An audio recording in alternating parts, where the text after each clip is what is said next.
In this video, we're going to talk about how to calculate concentrations of solutions, and we're going to go over a number of different ways that we can express concentration.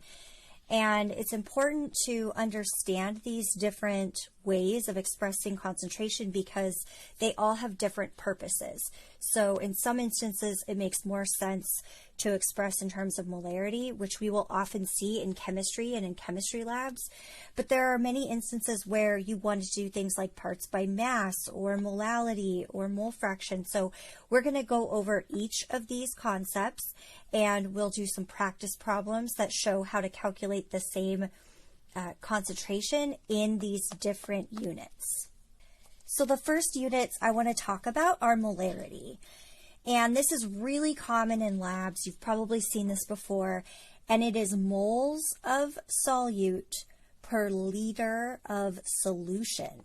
Okay, so what's important to remember about this is that when you make a solution of a given molarity, you have to take into account the volume of the solid. And so this schematic here shows how one would make a solution in the lab. And here you add your solid, your 1 mole of solid to your flask. And then this is a very special kind of flask. It's called a volumetric flask. And it's called that because it is calibrated to have a very specific amount, so given a specific volume given the size. And so what you look for is this line right here, this mark. So if it is a 1 liter volumetric flask, then if you fill the flask so that the bottom of the meniscus hits that line, then that is 1 liter. Okay, so you have to read from the bottom of the meniscus because with water, remember, water has that tendency to creep up the sides of the glass. So this is the actual volume. And so when that meniscus, the bottom of the meniscus hits that line, that means that it contains that exact amount. And so in this case, it's 1 liter because this is a 1 liter volumetric flask. And so this is actually a really common way to make solutions. Another way that you might make solutions is mixing them in a beaker, dissolving your solid in some amount of water in like a beaker, and then you can pour that into a graduated cylinder and then fill the graduated cylinder to the mark, to the line that you want. So if you wanted to make 250 milliliter solution, 250 milliliters of solution, you could use a 250 ml volumetric flask, or you could use a 250 milliliter graduated cylinder. Our next unit that we're going to talk about is molality. Molality sounds really similar to molarity, but it is not temperature dependent. So if you care about the concentration of a solution over a range of temperatures, then you need to use molality. And the reason why molality is not temperature dependent is because it's moles per kilogram, and mass doesn't change with temperature. Okay, so since mass isn't temperature dependent, molality is not temperature dependent, whereas volume is temperature dependent. And so molarity is temperature dependent because it's per liter, and since volume can change with temperature, molarity will. But with molality, that is not going to happen, okay, because it's per kilograms of solvent. Now, the other difference between molarity and molality is that this is kilograms of solvent, not solution. And so what you would do is weigh out just the solvent itself and then add your solute. So this is per kilogram of solvent, okay? So differences between molality and molarity. Difference number 1, not temperature dependent. 2, per kilograms of solvent, not solution. The next units of concentration I'd like to discuss is parts by mass and parts by volume. These are really, really important in pollution studies as one example. So if you've looked at air quality reports, which have become quite common every summer here in the Pacific Northwest as we see an increase in wildfires, we see often our air quality change because we have these different parts per million, or mass per mass of air. So like mass of a particulate per volume of air, or mass per mass of air. So that's where we get these values. They are based on different levels of pollution. So ozone, for example, on really warm, sunny days, especially in LA, you start to see very unhealthy levels if you get parts per million. And so what that means is you would have 1 ozone per million air molecules. That's what a part per million is. ppb, you may have seen, parts per billion, would be 1 part for every billion of the total. So 1 part of if you had a billion air molecules, 1 of those molecules is the pollutant. And so we tend to see these units when we are working with very small quantities. So it doesn't really make sense to report pollutants as 0.000001 molar. It's going to make it sound really small when that's not really the case. If the bad level of a pollutant is 10 parts per million, then we want to report it in parts per million so that people understand what we're talking about.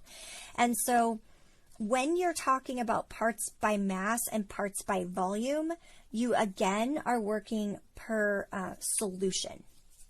So we're talking about the mass or volume of solution. And I know I gave you examples of gases, but we can think of air as a solution, remember? So think of this as if we have 1 million grams of air, then, whoops, that's not 1 million.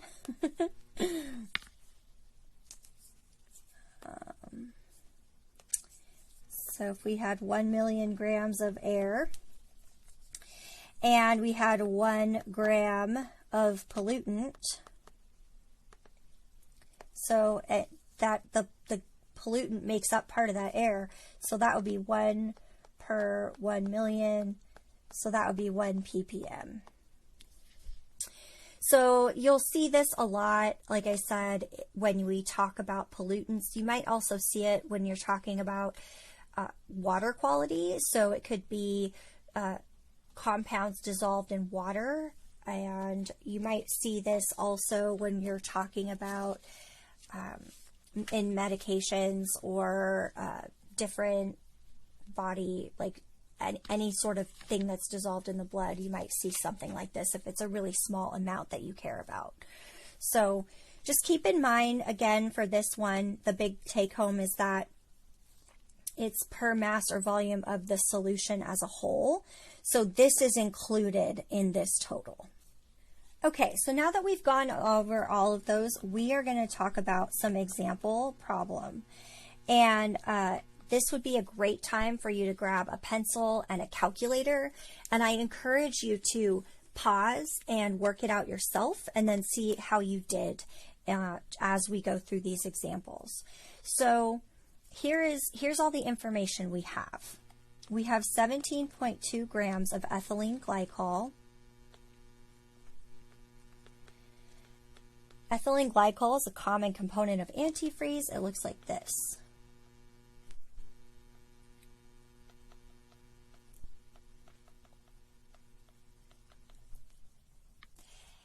And we could write it's C2H6O2. Okay, so you might need that information. So we have 17.2 grams of ethylene glycol, and we've dissolved it in half a kilogram of water. And the final volume of this solution is 515 milliliters. So a couple things to point out. We dissolved it in half a kilogram of water, so 500 grams, and the density of water is at room temperature at 25 degrees is 1 gram per milliliter. Well, this also has some volume with it. Okay, so the total volume of the solution is 515 mils. This volume includes the volume that we get from our ethylene glycol. So let's start off with molarity. This is the big one. You will use it all the time in chemistry labs going forward, except for analytical. They tend to use a lot of parts per million, but molarity is a real common one, and you'll use it in every chemistry class going forward. So first we have to calculate our moles. So step one for all of these problems, you want to identify your units. Okay, so that's true for all of these. And so for molarity, we need moles per liter, and we're given grams. So our step one for this guy would be, we're going to have to convert grams to moles. So we have 17.2 grams of ethylene glycol, and every mole of ethylene glycol is 62.07 grams. So this comes from the formula weight or molecular formula. So if you don't know the molar mass of something, so one easy thing to do is you can always Google the molar mass of a compound. It's really simple to do if you need that in a lab situation. But if you're on an exam and you're asked to calculate this, remember how to do this, and that is you look at your periodic table and you look at the atomic mass of each of these, each of the atoms, and then you add them all up. And so carbon is about 12, hydrogen's about 1, oxygen is about 16, and then you add all of it up together. So 24 plus 6 plus, looks like 32.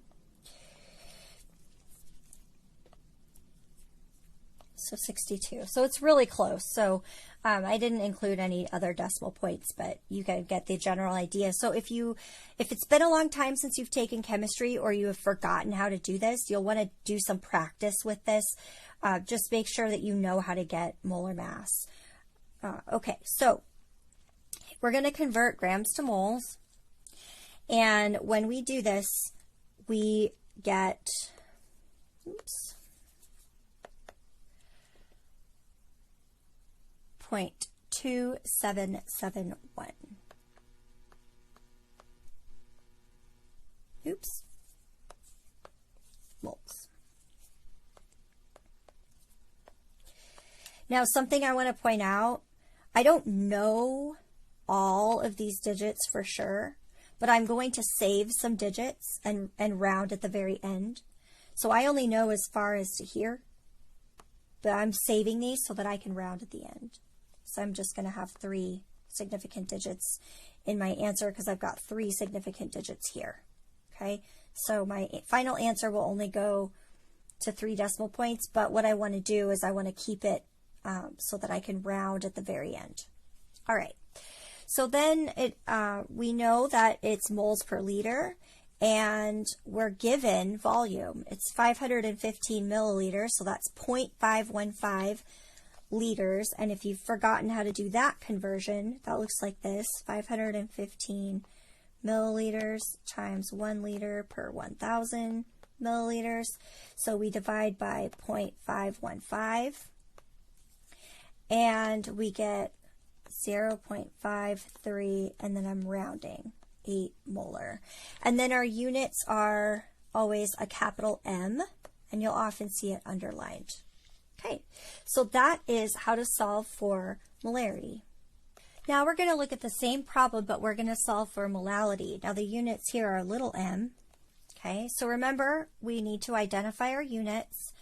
So it is going to be amount of solute in moles per mass of solvent. So moles of solute per mass of solvent.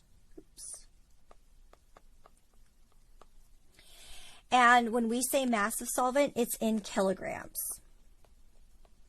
Okay, so that's important that you remember to convert to kilograms. So we already calculated the moles in our previous answer.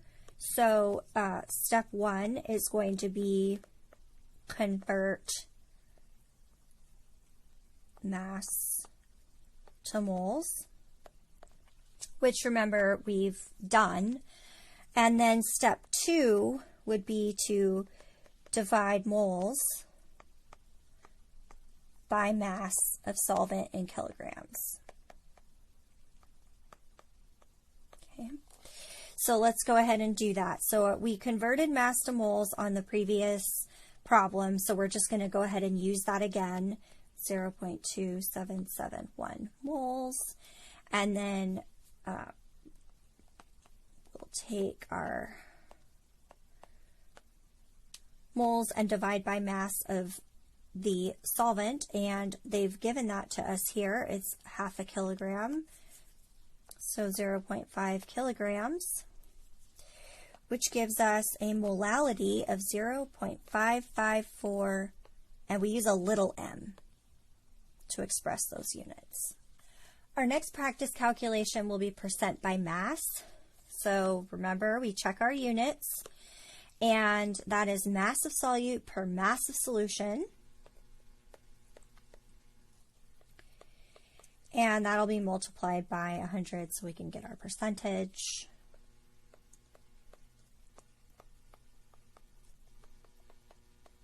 Okay, so for this one, we will have to do some thinking about our starting information and how to use it to solve this problem. So our first step is going to be identifying the mass of solvent. So,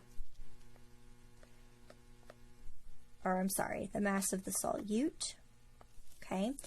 And we look at this and we get grams. So they gave it to us in grams, so we don't have to do any conversions. However, if they'd given it to us in moles, we could have done that conversion. But we already have it in mass, so we're good to go. So our mass of solute is 17.2 grams. Now what we need to do is get the mass of our solution. Now, what's important to remember is we need the units to be the same.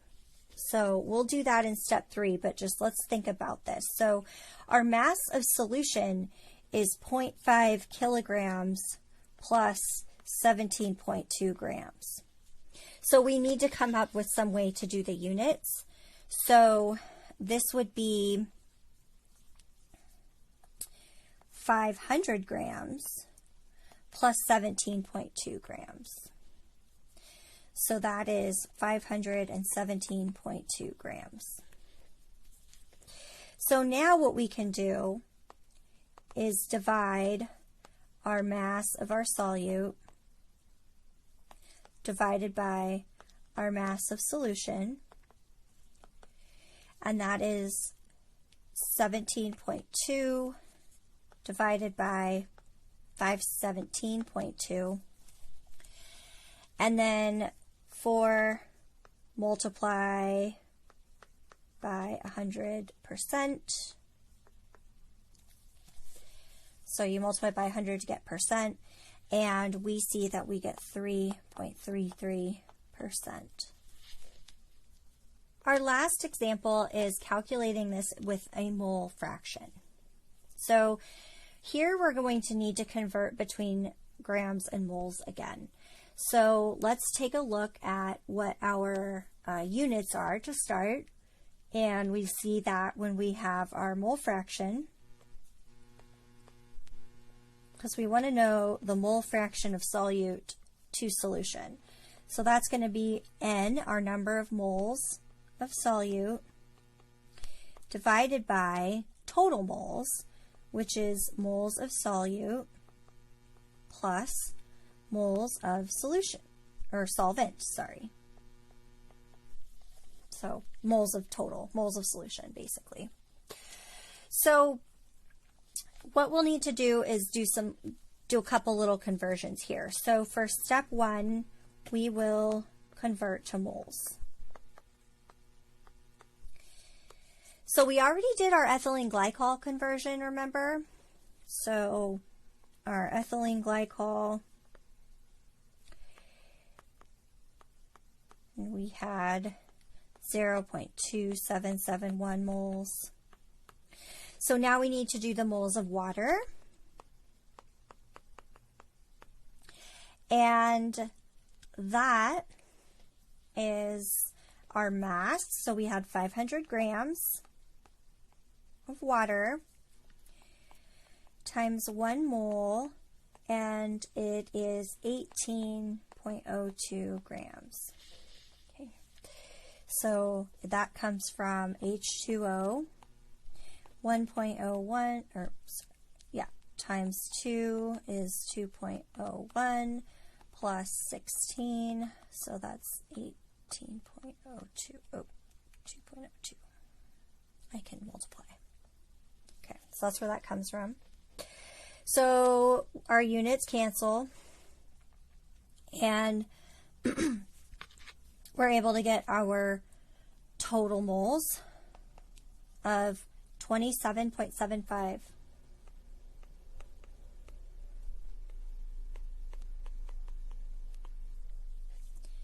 So now we go and we look at we plug back into our solution. So we plug moles into our mole fraction expression.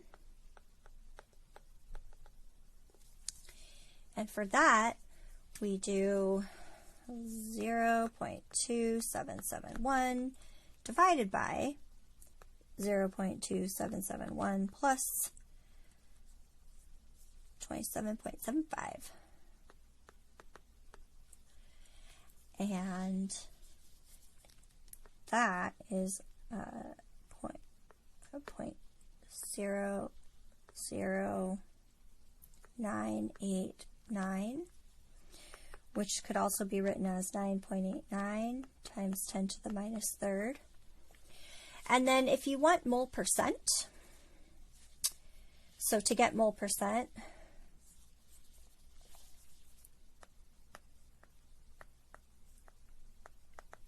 all we would have to do is take that 9.89 times 10 to the minus third and multiply it by 100. And now what we get is 0.989%. Okay, so let's recap how to approach these problems. Step 1, identify the units you need for your answer. Step 2, you want to gather information from the problem that you were given. So, for example, if you were given mass of something, you want to pay attention to that. 3, you want to convert units, and you'll probably need to convert them from what's given to you to what you want. So for example, you're given grams and you want molarity, you need to convert to moles. And finally, you can plug the appropriate values with the units into your concentration expression. So this is how you can approach all of these problems. It doesn't matter what you're given or what you need. So you need to know where you're going, you need to know where you're coming from, and then you just need to do the conversion and then finally plug the values in to get your final answer.